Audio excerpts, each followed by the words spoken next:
and welcome to Review the Light. Today we're going to be taking a look at the new Nitecore Tube Keychain light, but really quick, if you haven't yet, go ahead and click this link right up here to subscribe to me on YouTube, this one right up here to follow me on Facebook. That'll keep you up to date on the latest reviews information. If you want any more details on the tube after the review, be sure to check out the full review. I'll be putting the link in the description right down there as soon as I finish it. That'll include things like runtime graphs, output charts, spectral analysis, beam shots, all that great stuff, so be sure to check that out. So, as you can see, the tube comes in 5 colors. It's got a green, blue, pink, white, and clear, I should say, and a black body. All those, you still use a white emitter, but it's just the difference in body colors. However, I have noticed that it seems like the body color tends to tint the light just a little bit because of reflection out and away from the body of the main emitter. So those are the 5 colors. Here I've got the blue one out, and you can see it's a pretty small light. It comes with the little keychain attachment here. Before I get into it, I'm going to give you a chance. If you want to take a look at the specs or anything on the box, I'll show you that really quick so you can pause it and have a look. There's that. Okay, so it uses just a little 5mm emitter here. These we haven't seen in big flashlights for quite a while.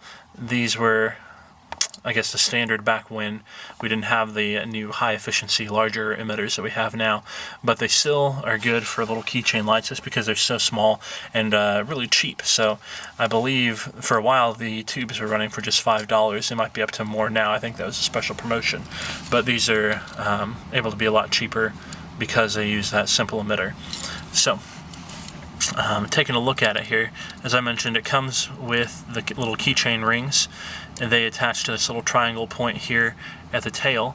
It looks like it's set into the plastic pretty well, so that's not gonna, I'm not worried about that coming out just on accident, like some kind of keychain rings do.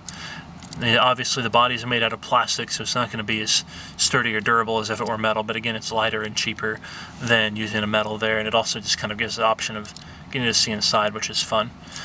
Here at the head, you can see the emitter is blocked a little bit by these 2 posts, but really it's going to, this lens is just going to get scratched up after a while, especially if you keep it on your keys. That's just something that most keychain lights have to deal with, and that's true of this one as well. It's not going to cause much, it's not going to cause hardly any difference in your output or your beam pattern, but if you're picky about that sort of thing, some people like to know that. So this is the power switch and the on and off switch, and also the mode switch. All the controlling is done right there, and you can also see the charging port here is covered by this little rubber flap.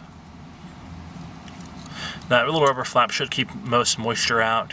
I haven't looked yet at what Nitecore claims for its whether or not you can submerge it in water, but there you can see that's where the micro USB port goes for charging the light.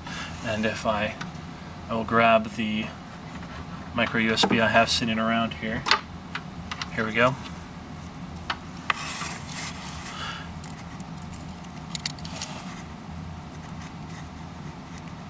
It doesn't come with a micro USB cable, so that's going to be something that most people probably have sitting around already to charge your phone or other devices. But you can get micro USB cables just about anywhere that sells that sort of thing. But just be aware that it doesn't come with a light, so if you want to recharge your battery, you're going to have to have one of those or buy one. You can see there's a little blue light that comes on the inside when you're charging the light. Now I've looked, and it's blue also on the other colors of the body as well, so it's just going to be a blue light no matter what body color you have, and then the color that it appears to you is going to be slightly tinted by the body, but you can see that there. So that's what it looks like when it's charging.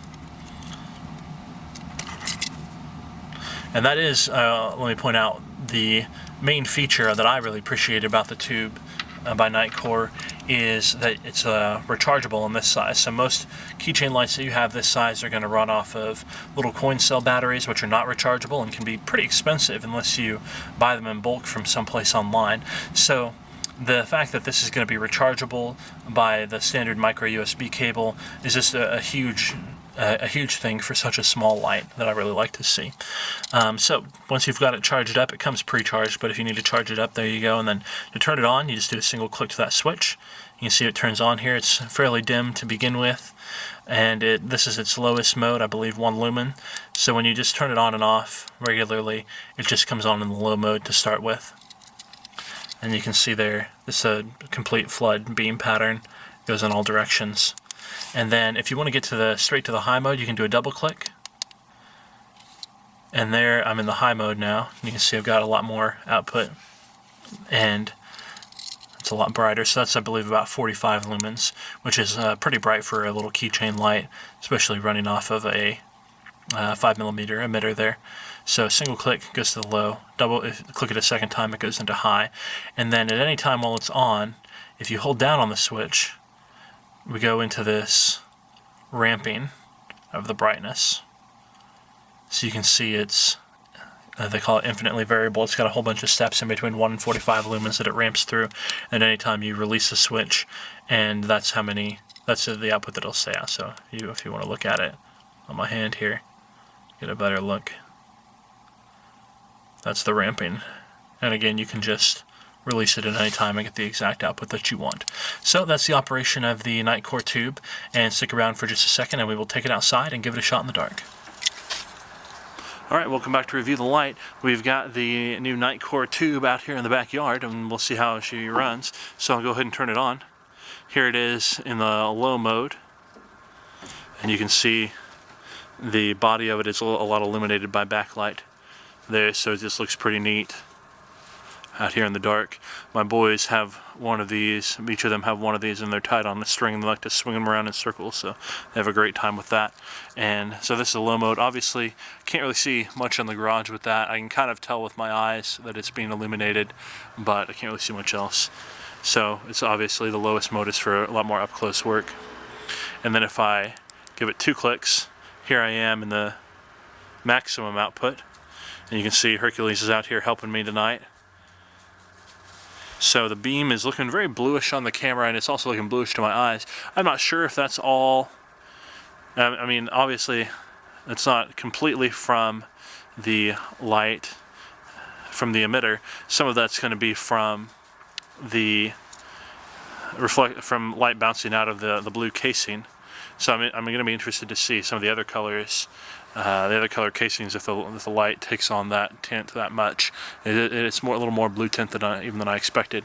Obviously, these 5mm LEDs aren't as clear white, as neutral white, as some of the larger, more high efficiency emitters that we see in bigger lights, but the little 5mm light here works well for its application.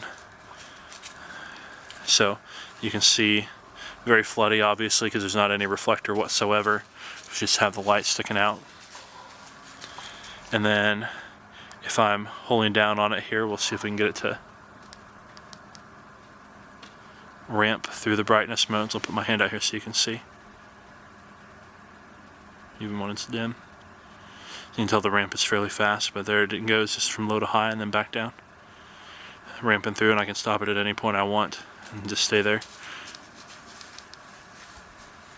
And then go back to ramping again and get whatever output I want. So this has been the Nitecore tube, and if you like the review, be sure to give it a thumbs up and subscribe to me up here for YouTube, over here for Facebook, and if you want to see any of the details on all the great tests I run, check out the link to the full review below. Thank you.